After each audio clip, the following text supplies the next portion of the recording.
ina ia fo i le atua le vi inga le whaamanu ma le whaanetanga. E mamalu oe, e sili sili ese oe, e pa ia oe, haleluia, le atua mamalu ma le atua sili sili ese. E ou le vi inga, e ou le malo, e ou le mana. Tu ma watu ia te oe mea umalele ie, ona o Yesu.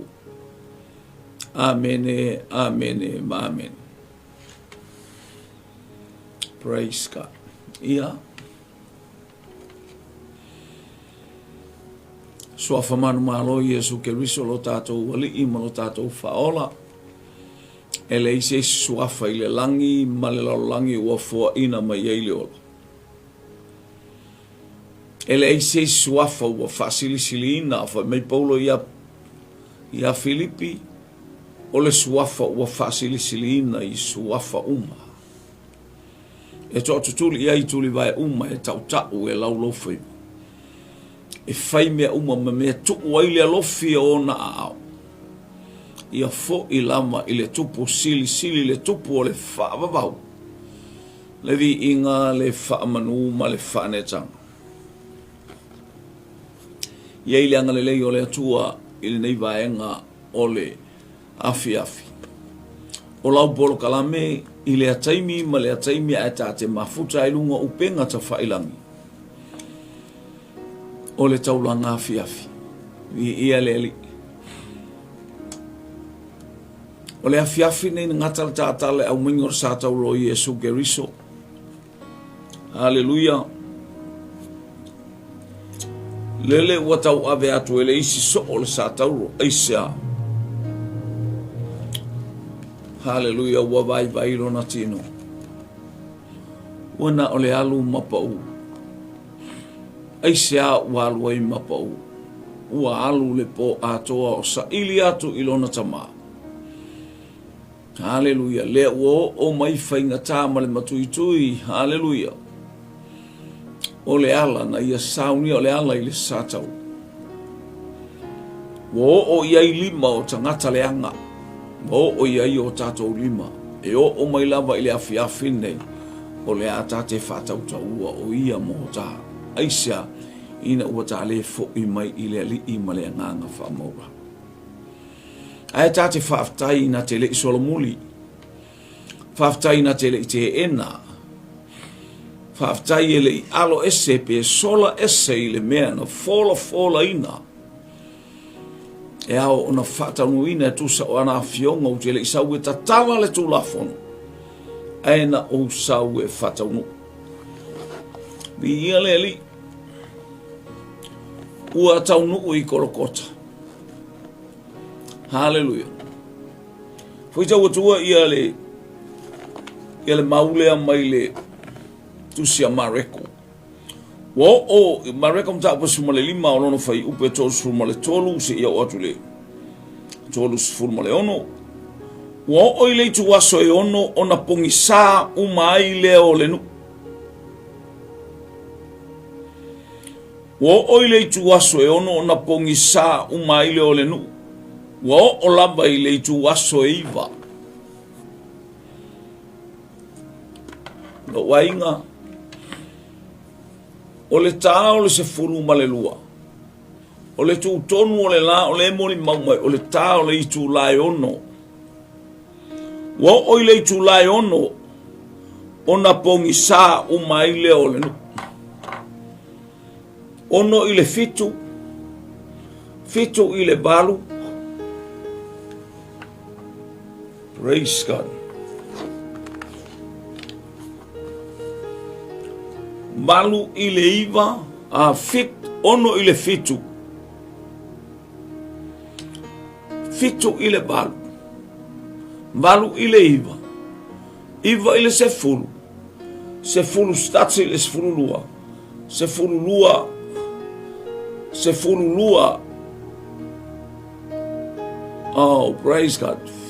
Ono i le fitu, fitu i le balu, balu i le iwa le se fulu le se fulu tasi le se fulu lua. Ono i tu la. Lea. Lea tala no mai tu spaia. O le tā le se fulu ma le lua. Wawauli. Hallelujah, praise God. Wao ile wauli. Watu mai Yesu ilunga la sata. Ole taimi lea. Hallelujah, watu le sata ula o watu ina ifo ilunga lo tata wali. Ole itulai se fulu malelua ile auli. Se e falongo fo. Ole itu waso e iva fo i wa langa Yesu. Wa leo tele wa fape atu. Eloi, Eloi lama sapatani. Olona winga pe afa matala ina lo watu wai. Lo watu wai. Se ale mea wa etu lafoa i maiaia. Ia leli. Ole itu la iva. Olona winga ole itu la iva. Ole tolu na ile afiafi. Le tato wa ai ole itu la ono. Ole itu la sifurma le lua na ile afi. Sau le itu la tasi. Itu la lua.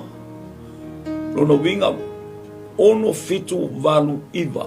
Ole iva. Ole itu la iva. Ole tale ole tolu ile afiafi. Ai maile itu la se fulu malelua. Ole itu lale ole tala la utuspa ia wapongi sale nu. Walulu ina favae. Hallelujah. Praise God.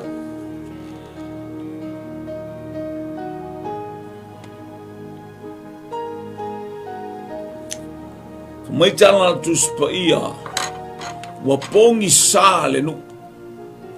Peia ole pongi sa ole po o matua io o tau fetulis o lo tangata telo ila to usala to languna la ngai fata nu o fionga le to afai si tia una ile fonga ele o te to sina mai nganga ia te o lo tala noa i lona mali o le taros fulu male lua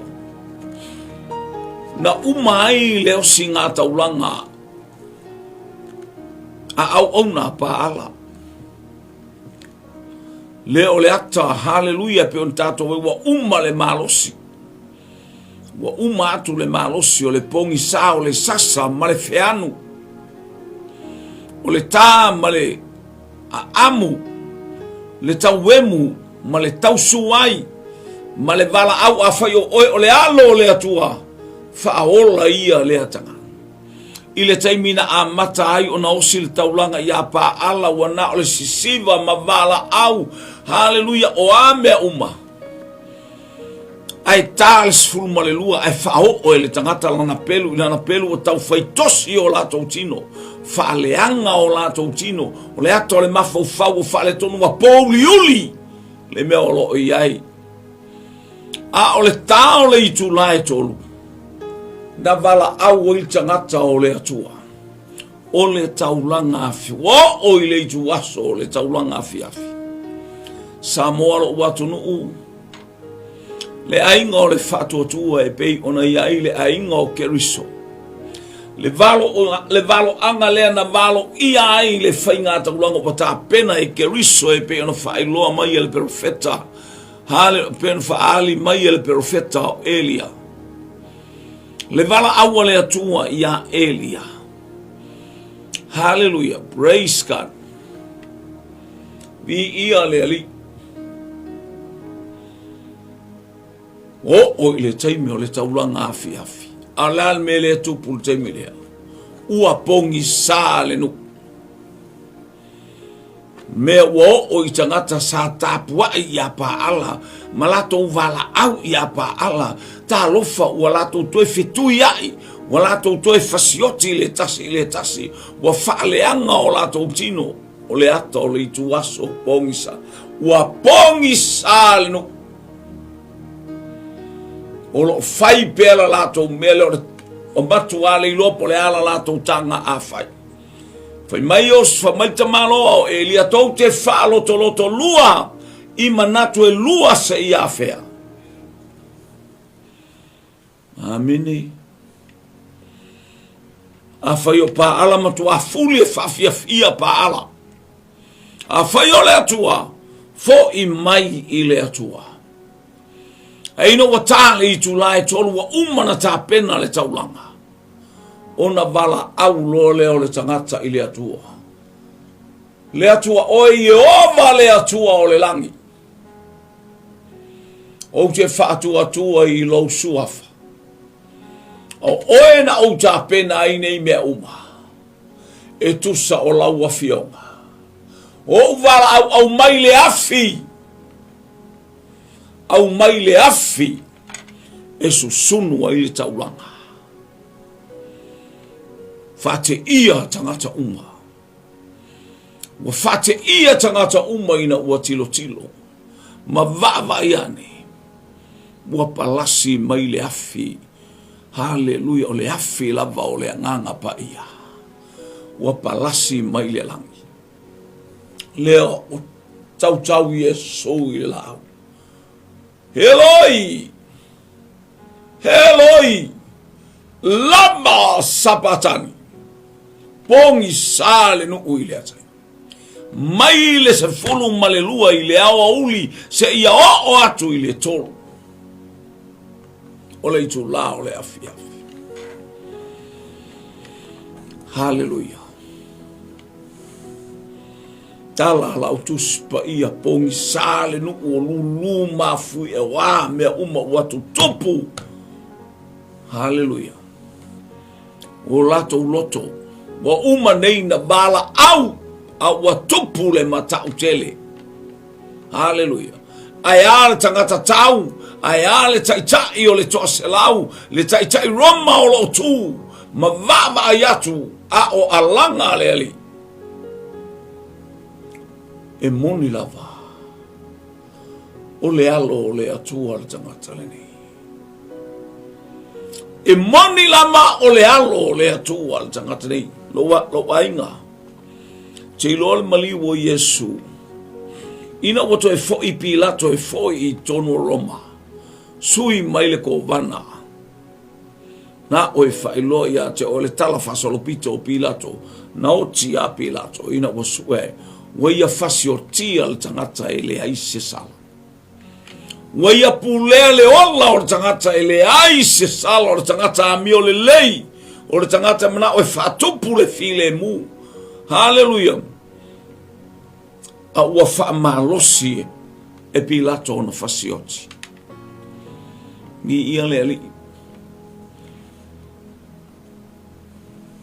O le ata imi ua tau fai sulu solo tangata o le tala lau tuspa ia. Ua vaelua ina le ie sai le malu malu. Hallelujah.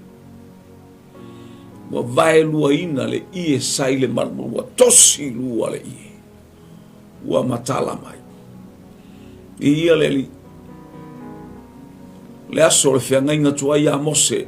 Ma le ainga o Israelu. Ma le vāma le atua. O le atua ia Mose. O Mose I le nu. Mose fai I le nu e fai le mea lea. Mose tau I le nu le fe awal. Wa mai le atua. Ai se mana onga o le atu. O le nuu ia Mose. E sau Mose tu ma wala au I le atu. E ala taimi was sae ai le ie. Hallelujah. Vai loto I tonu o le maru maru. O le ie le mawhai ona eva ai le mea sili ona pa ia. O le mea le whape whaatasi ona o iai le osi taulanga sili. I le tausanga tasi. Leo o le whaita ulanga ua tō fia mō lea tausanga. Mō lea tausanga. Mō lea tausanga. E alua I tutonu o le mea sili ona paia. Ma le toto o manu. Ma le toto o le oti. O le toto o le mamoe. O le ata o Yesu Keriso. Lele ua fio atu. Lele wana tatala le avanoa.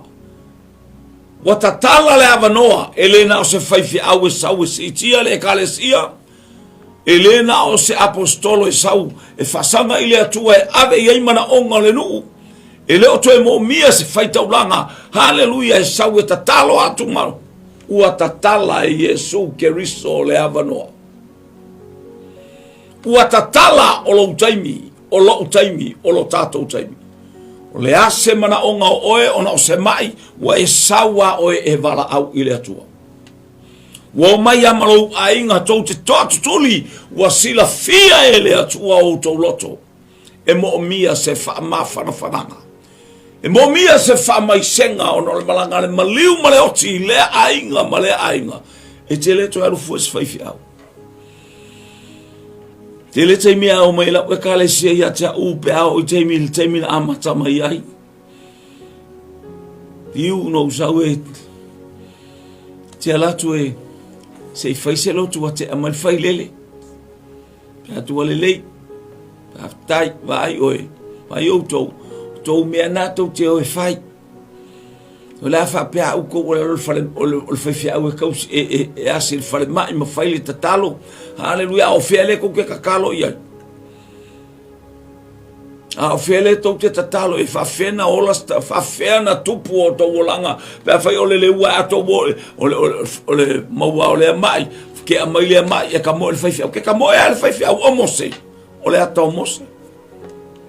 Whea mose, ua oti mose.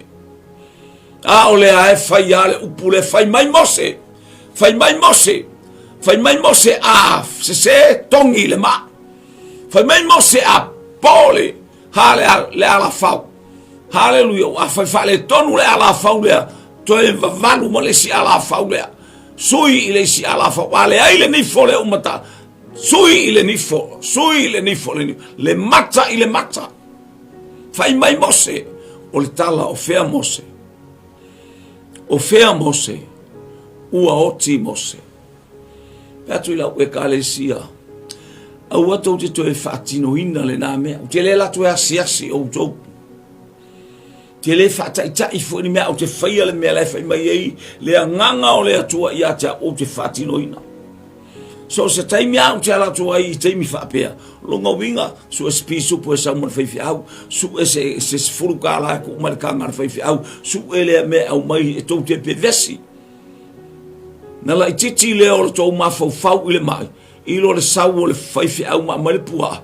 Ma mai pisupo. Ma mai talo. Ma mai mea le ulo sapasui. Ai au kou lea. Ai sea, o tau le tatalo. Peteru.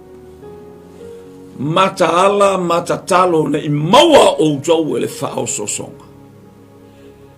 Ua matala. Lau tala na il matou ainga lotu. Aua tau te toe o mai i a te ua koe kakalo mo se mai o le kou ainga. Whare mai e alu whaiwhi au e asil whare mai. Hallelujah. Taimi uma lai tatalo, lai tatalo, lai tatalo le. Hallelujah. Matu i le muli papanga, matu i natu i le atua mea uma whape i to tonu o le ekalesia. Mai lea pitonu, i lea pitonu, mai lea tafa, i lea tafa. Whea le mea o papa a o i le ekalesia. E alu ma le whaiwhi au i lunga. I lana ia le ngaruenga. Ai whai fo i la o tau ngaruenga. E le oa ua mose. E le oa ua mose tau te whaatua tua ma tau whaat. Waba ai mai ai se i sauru whaiwhi au. Hallelujah. O nisi a inga pe e whemi tai a mai e la tu te tango whewhai. Ai le whemi tai i le atua. Hallelujah. Bi ia le ali. Ele lei le atua. Praise God. Ua maualo wavanoa. Ua maualo wavanoa. Ua tatala le avanoa. Hallelujah. E ei te me tapunia ai le avanoa lea. E te toi suko e atu wale se avanoa. Mai tala al tu spaia. Hallelujah. O le olo i le kia ta vita le kalesia i fila te whaia. O le olo i le kia ta vita. A tatala ele ai seisi na te tapunia. A tapuni ele ai seisi na te tala. Sa moa lo uatu nuu le ainga o le whatua tua ma le tino ke riso i le nei vaenga o le afiafi. Hallelujah. Ua maliu Yesu. Pamana tuina pe le maliu o le tupu. Lana malanga whatupu le na sau i le asalenta tala le asini. O lato fola o lato ofu i le ala o le ale ofu o e ofu ai. Hallelujah. Tatala. Fo fola le ala e fio ai lunga Yesu. le asini sau o oe o le asini ua tatala sa nono tia oe satani ai ua o iai le upu ale atua ua manao iai le ali ele i toi tautala simpi le ngutu o satani aya tatala malia le asini mai aisia pe yo no ufai atu ia te oe haleluya tele mea i le langi haleluya e tele mea i le lalolangi e le aise mea e manao i aile atua sina mea e manao i aile atua o se mea winga ese i lau whalonga ma le tatou whalonga i le nei tausanga lewa e loa paua leo le mea na manao i aile atua a whaiane se tas whaiai e manao i le asini olo uavanoa malo uavanoa tate tuai e tusa ma le fina ngalo le atua o mai taimi hallelujah fa mawalalo humble yourself repent before God tapena oe se ia fio tupu ai le tupu ala le tautau mai le atala tatou te vai atu ia yo ale ato le tupu la le ufasata watatala lona tino e pena o fai atu ia te oe le ie sai le malu ma le fai longa sai le mea sili ona pa ia ua matala ua vaai uma tangata uma ua o mai le taimi e te tilo le mamalu sili ese o le atua e te sila haleluya i le ofo fongia ma le fai vavenga o le atua fa mai atatala e tangata ele ai wa uma tatala Yesu ai fio Yesu o le amio tonu o le atua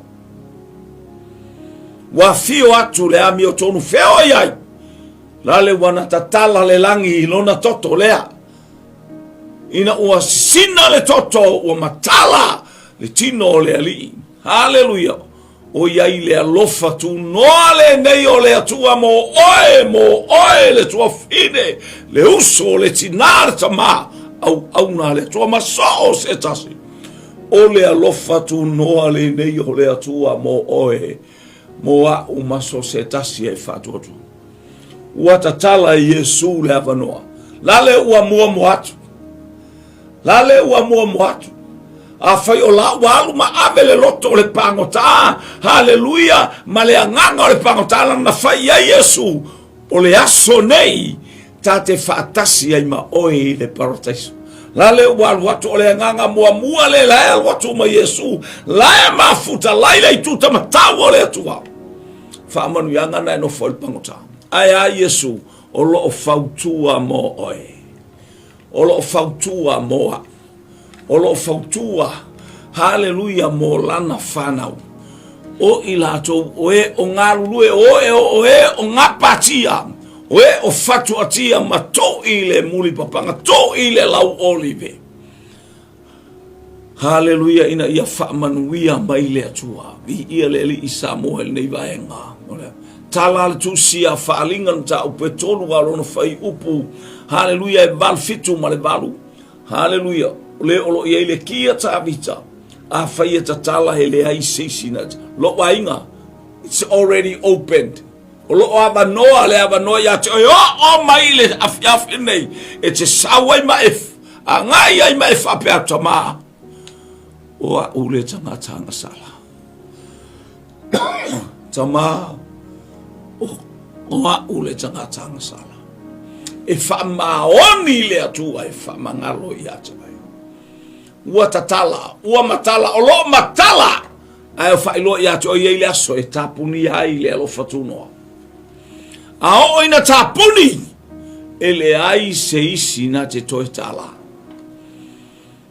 hallelujah, praise God le langi ua matala le langi ua abanoa le langi mo oe mo a uma so se tasi o e whanono manui le atua hallelujah e ala ile fa mangaloina o tatou wanga sala tatou te tau tino ai o tatou ngutu matali tonu i o tatou loto o tatou o tangata fale tonu hallelujah fa melitala Yohane le baptiso a wava yatu yate ilato o e fa fita fa nawa ngata fe ai o aina featu ia te o te so sola i le to sa o le atua. Whanaua ngata fe ai o aina whaiatu ia te o te so sola i le to sa o le atua. Hallelujah. Eil taimi e sola i mawala autu maunga e mafuli mai se itanu mia i mātou ai fofonga o le atu. Talana le talanoa mai el tusia whalinga wa tau fetuli i solo tangata. Wa solo tangata se bai atu wale emonia au wale ise whaito wa tapuni le whaito toa. Na o le tau fetuli solo ma wala au. Maunga e mafuli mai se itanu mia i mātou ai le toa sa o le sili ese o le atu. Mi ia le lefiafin taimi nei o le afiafi o lo whamanatuina pea moli le nganga whaatai, hallelujah, Samoa, praise God, i lea frasa ma lea frasa a uru fale fo i le tae au o nei fo i le afiafi e whaatino ai le toa tele, hallelujah, o malu tāpua i matovine ma e kalesia lea lava sauninga i le whaamasinonga, hallelujah, ma le whaasata uroina. Ia ile ngale lei o le atua i ate o e aolo teimi. I o tato uloa le nei teimi, e le se mea pepelo po se mea, po se tala whafangu. Ia le topeino whai atu i ate oe o le whaamasinonga i le tae ao, hallelujah, whaamasino ai. Whaamasino ai. Tele tangata e whaamasino sino oe ono le tala le leia winga i a Yesu Keris. Tele taimi e whaamasino sino ai tangata i ate oi lau moli mau ona o Yesu Keris. A whai e tangata e ta taulanga o le mele sa ato whai whaasa tauro ia. A whai oe o le alo o le atua na e whatua tangata mai le tunga mau. La me ke le balawai.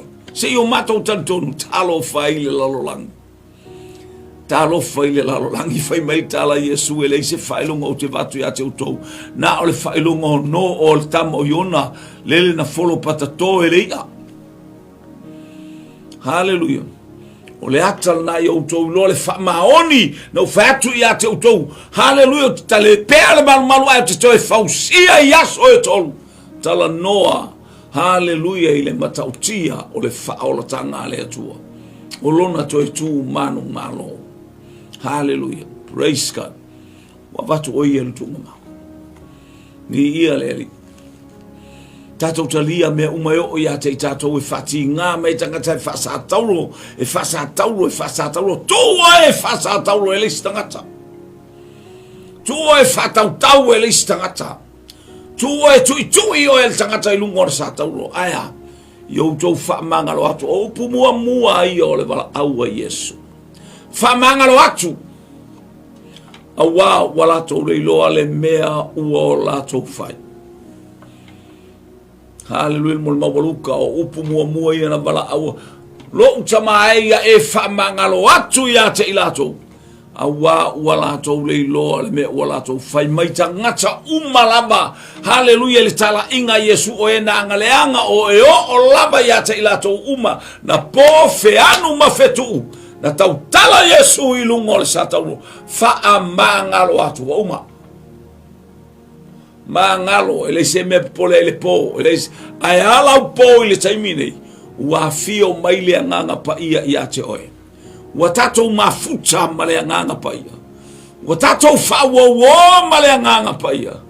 Hallelujah. So se mete ai e te lua fusi male nganga pa ia. Pa mai tala, hallelujah, ale tangata o Stefano. A o ia whamatalaina le tala o oto a o tau ai o ia ima. Pa mai hallelujah sa fasioti o touta mao. Wa o mai le taimi o le anganga pa ia. O lo tau fati ngā pea fati. Ele ai se taimi. Wale to iais o tou avanoa. E ala tu. Ele ai se whaamangalo ina o oe mao. Le tangata whai upu i le anganga pa ia. Le nganga pa ia na tō mai ona le wha moe moe o le tangata na e tau mai le la au. Hallelujah. E loto ia ilungo le la au. A se whata ita inga. Hallelujah. A o iai o ia, praise God. O le wha moe moe lea o le awina mai o le nganga pa ia. Pa mai o te awina i fo le nganga pa ia. Wa au mai e lo ta mai a te awai atu ina mai a ta ule pule i mea umalapa. Ile langi male la langi. Wa ia te au ona awina atu o le nganga pa ia.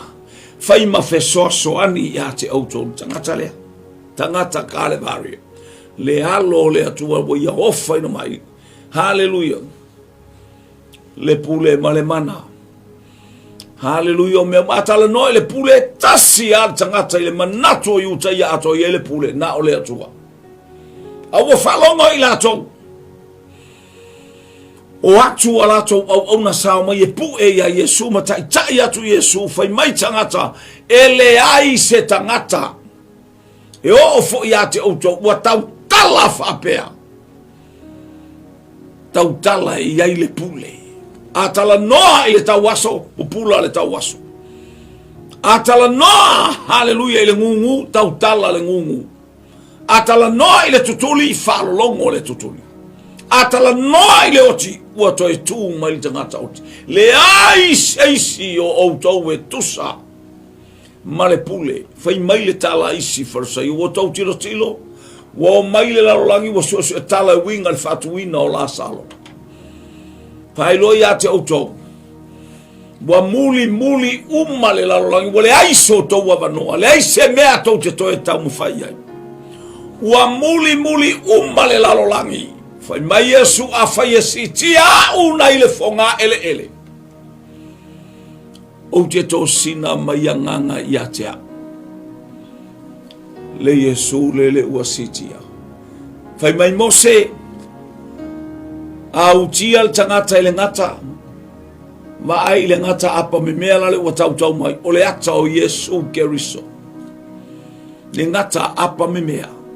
O le tangata sai le tino e pei o oe. Pei o au. E le o tau mai e sea nganga. A o le ata o le tangata sai le tino o le ngata apa me mea e ese mai ngata uma. O utia ai le nu. Hallelujah. Fai mai au tau va ai. Au tia o le ngata. Va ai i le ngata apa me mea. O ati ngā. O afia tau wa inga. O a mea maseinga e fai. O a misanga. Au e te toi va ai le misa. Au e te va ai le faitala mai o tangata. Le fai upu mai o tangata. Ai va ai atu ia Keriso. E perisuma lua fai upu lua. A ia o tau va ai atu ia Keriso. O le taita ina o tau i le ola tanga. O ani misa o fea ngai ma oe maro uso. O anti ngā o fea ngai ma oe. Hallelujah, ma le pule le falfai ngā luenga le anga lo tutongi po le atu. Aua e te toe tilo. Tilo ia i le saimile nei. Aya, mo moli mo oe le upu le atu. Ole ngata na ua e toe tilo ia i. E te lua misa i pea, e te lua misa i pea. Te lua misa i pea. Ai e le tangata lau pua a wha pele pele. Aua e te toe va ai le ai o lau pua. Aya, se e tilo se au mai Keriso ma loi lo loto se ia mai le nganga pa ia whamanuia e tō mai e ala ia Keriso Yesu e whamanuia ai oe. Hallelujah, au tia oe le ngata va ai i le sa tauro va ai a Keriso. Hallelujah, o lo tau o le ata o le ngata o le ata o Yesu Keriso. Fai mai le o tu se ione e pe o si tia e mose o le ngata i le bao. E whapena, hallelujah, le fio mai o le atali o le tangata. Hallelujah, leo tatou whalongo i le nei tu aso. Walanga, Eloi, lama sapatani lo utamai. Se ale me wa tu lafua i mai ia. Aua nei whaia lo uloto. A o lou fina ngalo.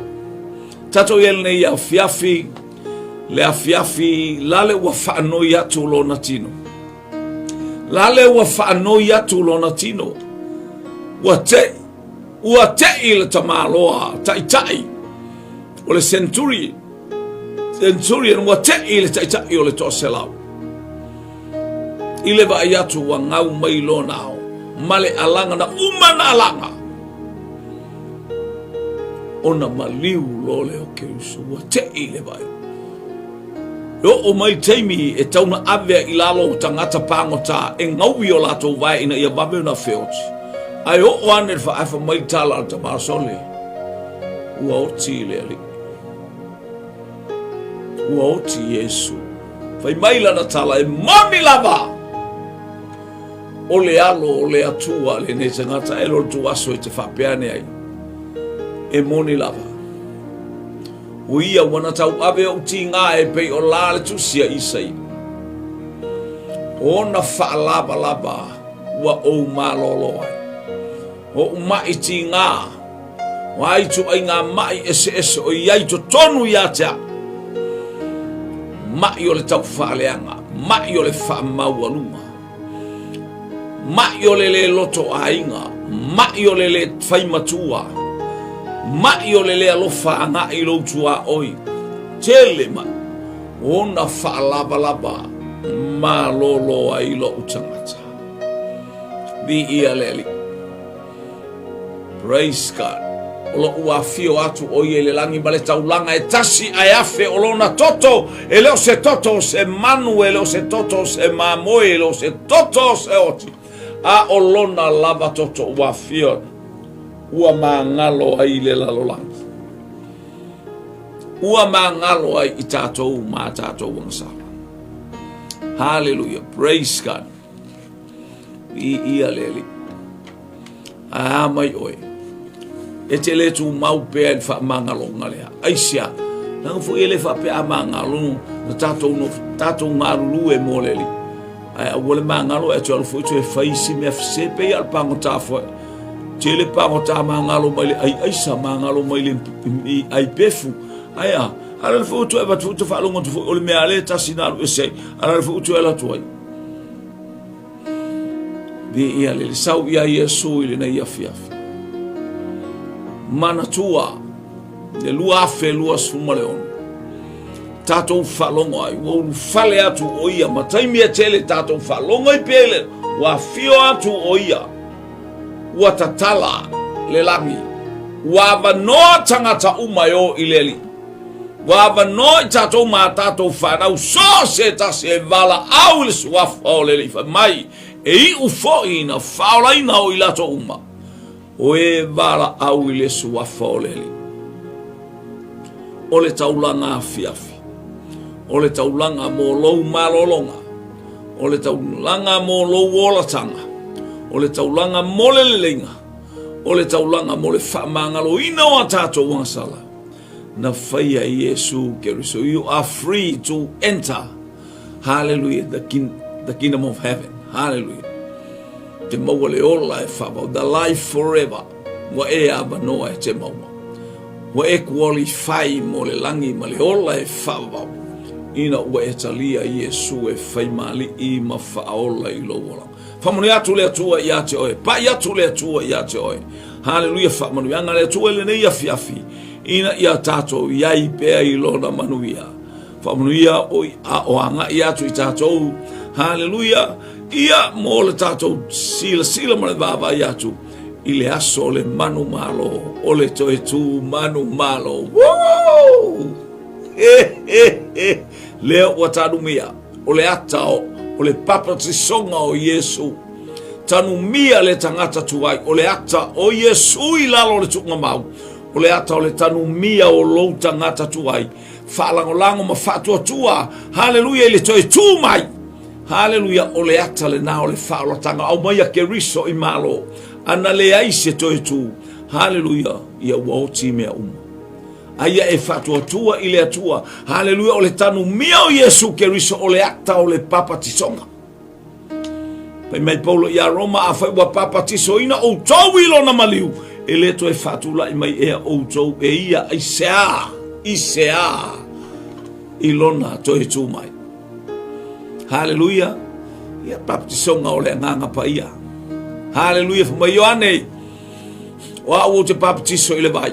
Salamo. Alo muli mai le papa tiso ia te o tau ile nganga pa ia mo le afi. Haleluia, o nei lea fiafi, pe a fatustusa i ona po mawai luafi e tausanga o mawai. Lea vatu a Yesu. Haleluia, e tanu mia a Yesu, o tanu mia lo tatou tangata tubai. O le papa tisonga, haleluia, i le tu lilo whaale nganga. Papa tiso ai i tatou. Haleluia, e tatou sauni e tu lai mai, i whaamanuyanga o le langi ma le ola e whaawau orana whaolatanga. Sa ma whaamanuyanga o tangata i le nei a fiafi. Ma na watu oe ma e pai atu. E o mea umai lovi inga whaaftai lau sāvali. Ona o Yesu. Amene ma amene ma amene. Whaamanuyanga le atua. Ao tatou wanga i atu i le toetu o Yesu Keriso. Hallelujah. O e kale sia fo i o whatinoina ala tau sauninga mo le nei a fiafi. Hallelujah. Ia male tae ao na le la malo ngā lue. Whaaftai le au tau longo. Whai mai la male apostol o le tau longo e tupu ai le whatu atua. O le tau longo le a fionga le atua e le tau longo ina o ni mea whaa. Wha le lalangi nei po ni wha la velave por tai fia i e tonga no. O le tau longo le a fionga le atua. Whamunuia le atua il nei a fiafi ona o Yesu. Amen. Amen.